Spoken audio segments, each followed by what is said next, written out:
Chapter 6. Mr. Bruce, Ravenswood is here to see you. Michael looked up from his computer, clicking off his email. Thank you, Grace. Send him in.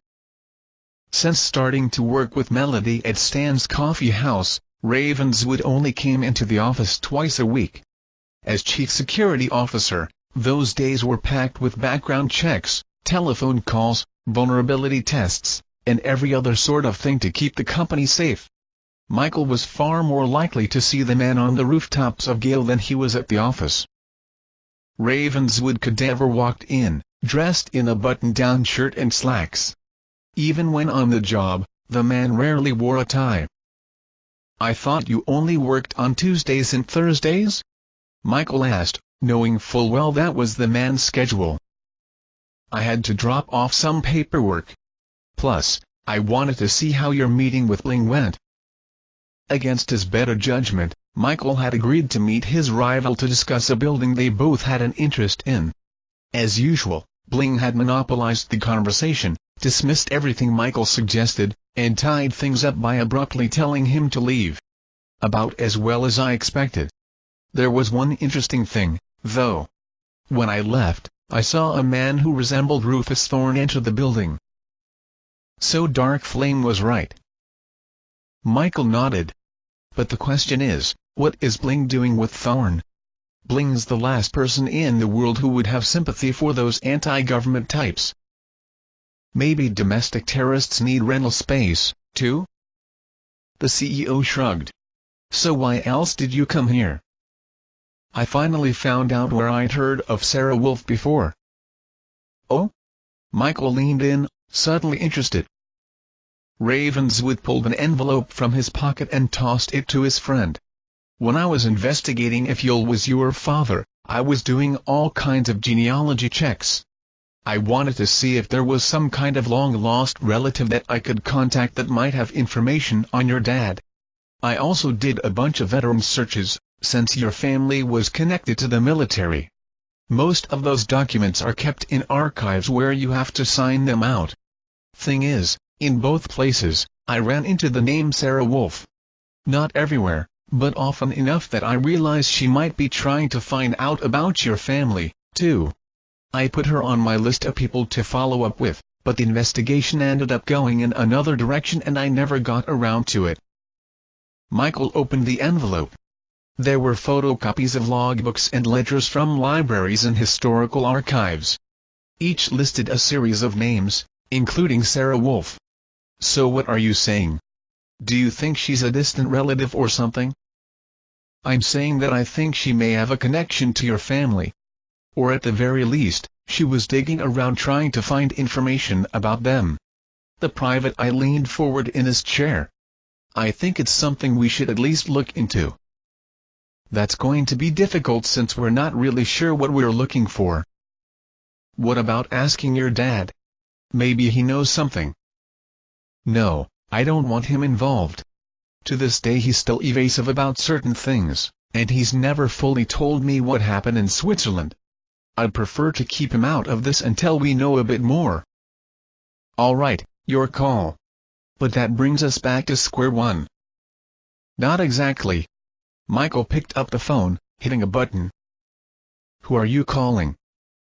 He held up a finger, signaling Ravenswood to be quiet. "Grace, could you tell Christine to come in? I need to talk to her." Christine Cunningham was the chief financial officer of Bruce Development. For nearly 20 years after the death of Matthew Bruce, she had helmed the company, keeping it safe until Michael was old enough to take over. After the death of his parents, Christine had been named his legal guardian, despite the fact that Rick Frank was still alive and Michael's next of kin. But the woman had been far from a mother. She had taken her duty to care for him seriously, but instead of doing the job herself, she had passed off the task to a string of others. When they were alive, Michael's family had lived in a small mansion on the outskirts of Gale City. Though he only had faded memories of living in the house, he felt haunted every time he walked through its halls. The emotions it stirred were so intense, he avoided going there often. But despite his apprehensions, he still couldn't bring himself to sell the home and continue to have it maintained. When Michael had asked Christine if she knew of any documents which might help him figure out his family history, she suggested they visit the large estate. The drive there took 45 minutes, 10 minutes of which was driving through the lush greenery and backwoods to get to the front door of the house. "Have you ever been here?" Michael asked, pulling his car past the iron gates onto the long driveway. "Yeah, during the lion incident, remember?" "Oh, yes. How could I forget that?" Christine was already there when the men arrived and guided the two upstairs. The third floor was much smaller than the rest of the house. It held his father's office, his mother's sewing room, and a moderate-sized area filled with craft supplies, storage boxes, and 3 filing cabinets. "This is where Sally kept all the personal papers." Christine moved to a stack of boxes, removing the lid off the top one. "She kept everything. Birthday cards, notes, letters. I believe that one is filled with every scribble and drawing you and your brother ever made." Michael smiled to himself.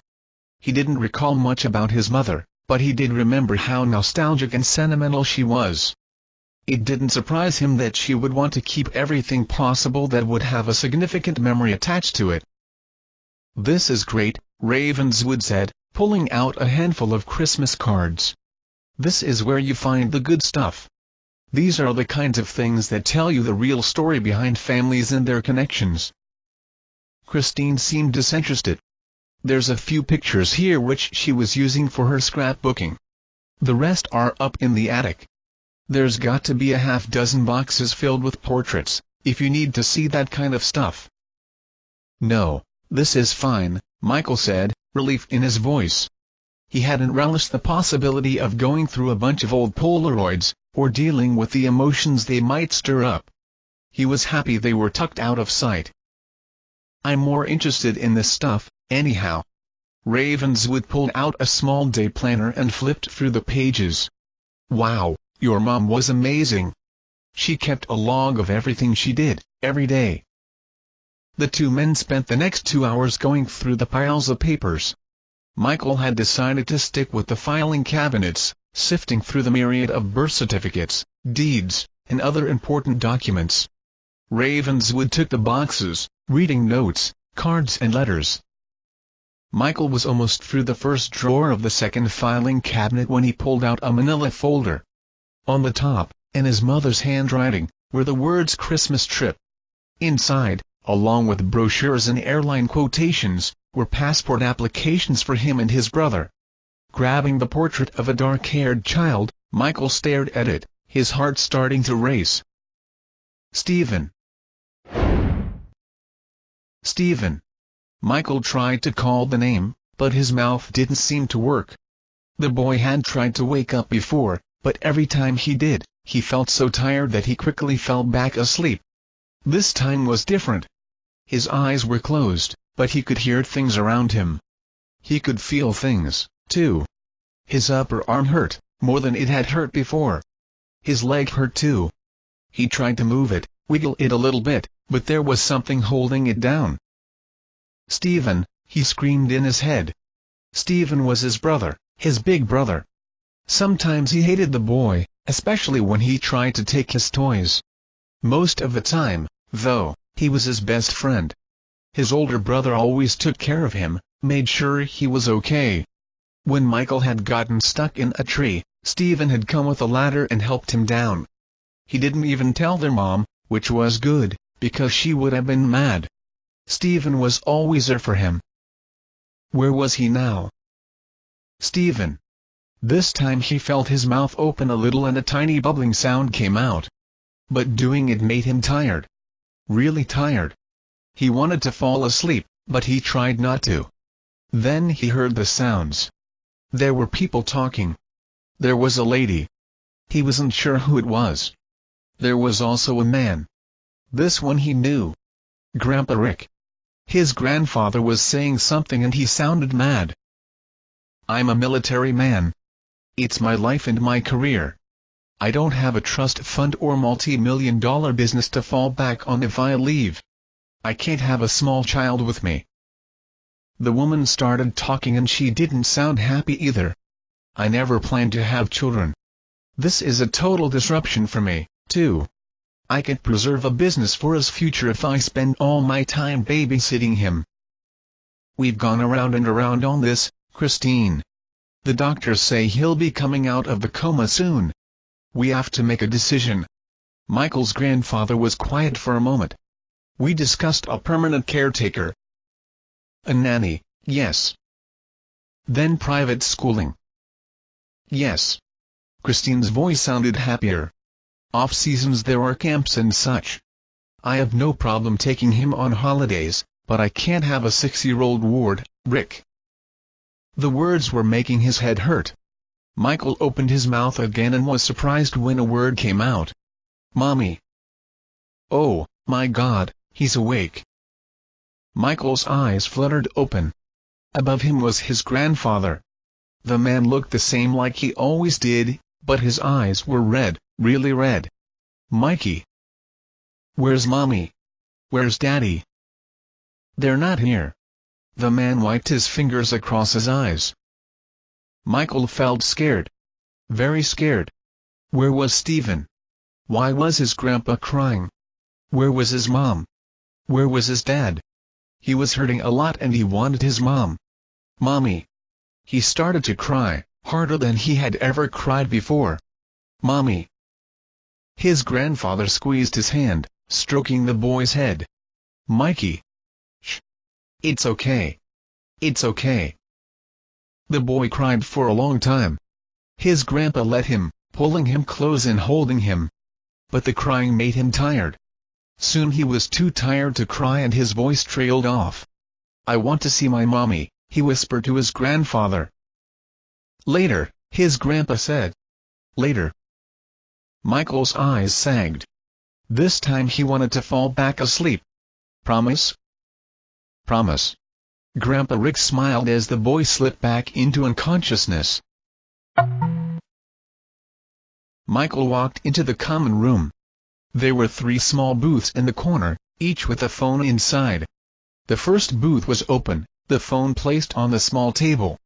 The boy went in and grabbed the receiver. Hello? Mikey? Hello, Christine. I wanted to see how you were settling in.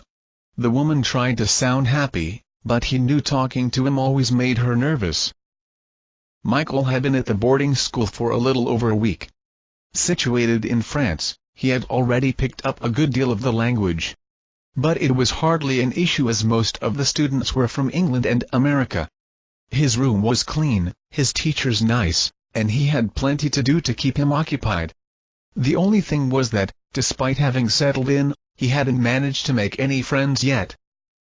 All of this went through his mind in an instant, but Michael didn't bother to tell the woman. Christine was never interested in his life. It was her duty to make sure he was cared for, not to actually care. I'm doing okay, he answered simply. And it's Michael now. Michael? Mikey sounds like a baby name. I'm 12 years old. Everyone calls me Michael now. Michael it is, she said matter-of-factly. I plan to come out over Thanksgiving weekend to check on you. Until then, do you need anything in the way of clothes or toiletries or anything like that? No. They pretty much have everything here. My shoes are getting a little tight, but that can wait until November. Good enough. If there's anything, I've instructed Monsieur Philippe to contact me. Be safe, Michael. Goodbye. Michael hung up the phone. He glanced up at the woman who had come to stand beside him. All done? She asked. Yes, ma'am. Okay, why don't you go out in the courtyard and play with some of the other kids? Michael didn't want to go out, but he did anyway. He'd learned long ago that obeying orders was the best way to avoid trouble. And being on his own, the last thing he wanted was trouble. He headed into the courtyard. A group of students were playing basketball nearby and Michael decided he would go over and try to join them. As he headed in their direction, he caught sight of the boy. The kid was much shorter than him. Half a head or so. He had bright red hair, pale skin, and his face was covered with freckles. The kid was pretty ordinary, and Michael probably wouldn't have noticed him at all had it not been for the two much bigger kids beating the snuff out of him. "Hey," Michael yelled, running over. "Stop that." The two bullies were about the same size as Michael, though one was much skinnier and the other much fatter. Their faces were both full of potholes, cuts, and bruises. "Who the heck are you?" the portly boy asked, his eyebrows furrowing. "That doesn't matter," he answered, trying to sound tough. "You shouldn't be picking on that kid." The skinny one poked his finger at Michael's chest. "Listen, we beat up whoever we want, whenever we want. You have a problem with that?" Michael swallowed. He had started playing football a few months earlier and was starting to get some muscle definition. Though he'd never been in a fist fight before, he'd brought down much bigger kids on the field. The two boys shouldn't be that much trouble, right? "Yeah. I do have a problem with that." "Ow, ow, stop it." Michael lay on the ground, his arms covering his face. He wasn't sure, but it had to be at least 10 minutes since the boys had started kicking the snuff out of him. The red-headed kid had spent most of the time cowering in fear, apologizing before finally running off. That's what I get for helping someone, Michael thought, and then wondered where the heck any of the adults were. Just as the biggest kid gave him a swift kick to the ribs, another boy rushed in, pulling them back. He was a bit shorter than the two, with dark brown hair and a bronze complexion. Next to him was the ginger-headed kid. "What the heck?" the heavy-set bully glared. "Toronto? Stay out of this, will you? Come on, guys. No picking on the new kid, eh? Screw you. You should be happy we're not picking on Opie there anymore." Toronto snapped his fingers, then reached into his pocket. Michael wasn't sure what the kid was doing, but he feared the worst. He closed his eyes and covered his face again. "How much you want? $5, $10? Michael peeked open his eyes. The chubby kid was staring at the wad of bills. I dunno. 5 for him, 5 for me?" "Eustace, you're a hard bargainer. Okay, here's 10 apiece. But you can't pick on this kid anymore, or my friend. At least until after winter break. Got it?" "Sure," the boy answered with a smile. "There's plenty of other kids to pick on until then. Okay, Derek, let's get out of here." As the bullies left, the Italian boy reached out his hand, helping him up. "Are you hurt?" Michael's tongue flicked out, licking the blood on his lip. "I'll be all right. Did you just bribe those kids?" "Yeah, my uncle used to do it all the time to keep me and my cousin from fighting." Bribery wasn't a good thing, but Michael didn't care. He was happy the boy had come to help. "Well, thanks. I'm Tony, this is Andy." "I'm Michael," he said, rubbing his sore arm. "Come on, let's go in. I have a box of Band-Aids in my room." Tony Toronto pulled out the Band-Aids, tucking them in his pocket.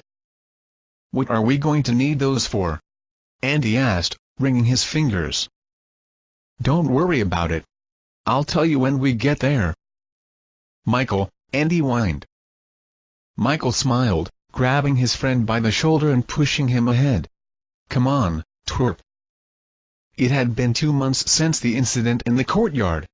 During that time, Michael and the boys who had befriended him that day had been inseparable. Tony Toronto was the leader of the group. He was smart, funny, and had a charm Michael had never seen before. He could say just about anything and get away with it. The teachers liked him, the staff liked him, and Michael had to admit he liked him too. Andy Lewis was far different. He was shy and nervous, and was always worrying. But he was a great listener and came up with the neatest ideas for fun things to do. And while he wasn't so smart, Andy was clever and seemed to figure out things that Tony and Michael couldn't. The three boys were quite different, but that's what made them a great team. The school was situated on 5 acres of woodland. Promoting fitness and health, Hiking expeditions were encouraged. School policy held that when a student reached 12, they were permitted to explore on their own. Since Andy had just celebrated a birthday, the boys were allowed to go out together for the first time. Tony led them through the forested area, past a small creek and up a hill. There was a group of trees that had grown and twisted all around each other, forming a canopy. Underneath was the perfect hiding spot. "This is great," Andy said, forgetting his apprehension. "I bet we could build some furniture in here. Get some logs for chairs and tie some vines together to make a table." "Secret hideout," Michael said, wagging his eyebrows. Tony nodded. He moved to the corner of the enclosure, spreading the leaves apart. A stream of light flowed in. Window. Moving back to his bag, he reached in and pulled out something long, red, and shiny. "Oh my gosh, where did you get a Swiss Army knife?" Andy asked. "My dad sent it to me a couple of months ago." Michael knew Tony well enough to know the boy had a plan. Though he was usually game for anything his friend wanted to do, he started to get nervous. "Headmaster's gonna kill us if he finds out we have a weapon." "Don't worry. He already knows about it. Tom Donnelly ratted me out. It's okay, though, I told him I use it for the can opener and he said I could keep it." Andy looked around. "But we don't have any cans." "I know." Tony opened the knife, holding the blade so it caught the sunlight. "I saw this in a movie once. These kids were best friends, so they became blood brothers." "What the heck is that?" Andy asked with a wrinkle of his nose. "You cut your finger, then your friend cuts his finger, and then you rub them together so your blood mixes." "That's gross," Andy gagged. "Can't you catch some disease or something from that?" "Only your cooties." Tony snickered and turned to Michael. "Come on, wanna try it?" As much as Andy was unnecessarily paranoid, this time Michael had to agree. "I don't know. It does sound unsanitary." "Come on. I never had a brother, so I thought we could be the three of us. The Three Musketeers, just like Mr. Maddox calls us." "I wish I had a brother," Andy said, drawing a random shape in the dirt. "My sister's a dork." "My brother was great." Standing up, Michael grabbed the knife from his friend. "All right, I'll do it." "Yes," Tony cheered. "You just need to make a small cut. Only a few drops." Michael slid the blade across his fingertip, wincing at the pain. Tony followed. "Come on, Andy." "I can't," the boy said, swallowing hard. "Why not?" Michael held up his bloodied fingertip. "You just saw us. It's easy." "No, you don't understand. If I see my own blood, I'll pass out, I swear." "You're a wimp." Tony jeered. "No, I'm not." "Then do it. We're brothers, right?" Andy hesitated, grimacing at the carnage before him. He stepped towards Tony, cringing. "You do it. But quick. And I can look at it." Michael grabbed the boy's hand. "I'll do it. It won't hurt." "Ah!" Andy screamed as his friend poked him with the tip of the knife. It was barely a nick and Michael had to squeeze the boy's finger to get a single drop out. "Oh, my God," Andy moaned, starting to hyperventilate. Tony's eyes got wide. I don't think he was kidding about fainting. "You thought I was kidding?" Andy glanced at his finger. His pupils rolled back into his head as he sank to the ground. The two boys stared at their friend, their mouths gaping. "Man, I think we're gonna have to carry him back," said Tony. Michael squared his shoulders, his face serious. "What about blood brothers? You still want to do it?" He nodded. Tony held up his finger. "What about Andy?" "We'll get him next time." The boys rubbed their fingers together. "No next time," Andy moaned. "No more blood." Michael laughed, helping the boy to his feet. "Come on, Mr. Dangerous. Let's get you back to the house." Michael looked at his watch. It was 4:30, an hour and a half before dinner. He considered going back to his room, but decided against it. Most of the other kids were getting ready to leave for the winter holiday, to fly home to spend Christmas with their families. He didn't want to hear them talking about what was on their wish lists and how it would be great to be out of school for 3 weeks. Andy had left a few days earlier since his family celebrated Hanukkah. Tony was being picked up that night by his mom. Michael sighed and wondered what he would do for the 3 days he'd be alone before he left. "I hate the holidays," he grumbled. "Hey. All packed?" Michael hadn't seen Tony enter the common room, but he was glad he was there. "Yeah. How about you?" Though I pack light. My uncle always told me to pack light, in case you have to leave in a hurry." Tony glanced around the room. "So, where are you going for Christmas?" "I'm going with my grandfather. He's at a military base in Guam." "That doesn't sound like fun." "It's not that bad." Michael poked at the stray fibers on the couch. "The military actually has pretty good food. Christmas dinner is all right and I get to hang out with some of the soldiers." Tony blushed. It wasn't often that Michael saw him nervous, but it was clear he was feeling uncomfortable. "What about going somewhere else?" "What do you mean?" "Well, I asked my mom if you could come with us for Christmas and she said yes." The idea was crazy and Michael didn't know what to think. "Why'd you do that?" "I dunno. Because maybe you should have a regular Christmas, like other kids." Michael found himself without words. Tony continued. "My mom had the school call your grandfather. He said it was okay to come to my house as long as you wanted to go." The dark-haired boy kicked at the ground. "So, what do you say?" Something in Michael felt that maybe he should be angry, that maybe he should be upset that Tony had gone behind his back to do all this. He hated when people felt sorry for him and treated him differently just because his family had died. But Michael wasn't mad. Part of him felt like crying. The other part of him was happy. And excited. "That would be great," he answered. Tony smiled and let out a sigh. "Okay. I'll call my mom. It'll be great. I promise." Turning, he darted towards the phones.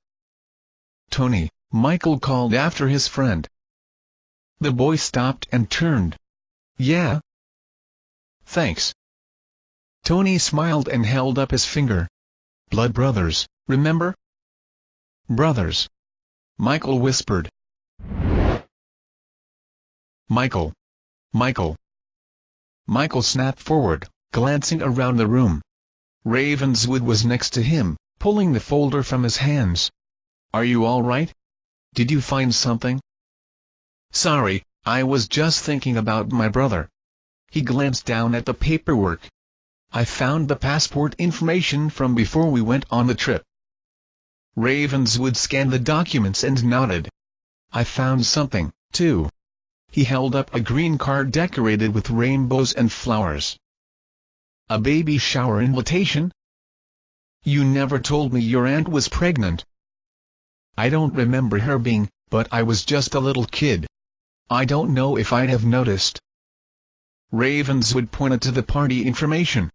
"There's no year listed, but the shower was set for late October.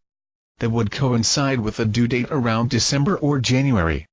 Could your aunt have been pregnant, and could Sarah have been that baby?" "I don't know."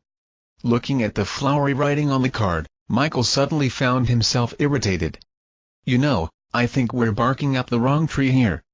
I mean, if my aunt was pregnant, why wasn't that mentioned in any of the news articles? If a baby was born, why wasn't that mentioned? I mean, I survived, that was all over the news." "I can't know for sure, but you were brought to a civilian hospital. The rest of your family was sent to the military hospital." Michael shook his head, trying to come up with something. "Sarah. She said her family died when she was a kid. That means she knew them. It can't have been my aunt."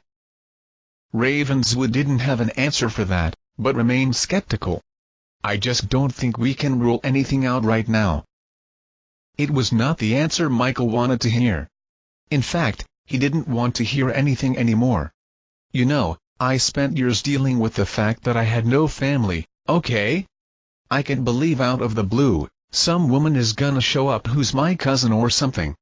I mean, my dad's a jerk, but I think he would have told me about this. Not if he didn't know about it. He was in a coma, Michael. By the time he came out of it, that baby would have been long gone. Michael stared at the man, then threw up his arms. I'm not doing this anymore. We need to go. We need to stop this wild goose chase and get back to work. We should be worrying about what Bling and Thorne are up to, not worrying about some floozy blings banging. Ravenswood sighed and looked at the stack of papers. All right. Let me get this stuff back into the boxes and we can get out of here. No, I need to get out of here, now. I'll tell Christine to take you home. Rushing from the room, Michael hurried down the stairs. A part of him wished he'd never gone to that fundraiser, never heard the name Sarah Wolf. Everything was fine before then. Now. Christine was in the main dining area, her laptop on the table. She glanced up, peering at him over her reading glasses. Finished? I should have never started, he sneered before he rushed out the door.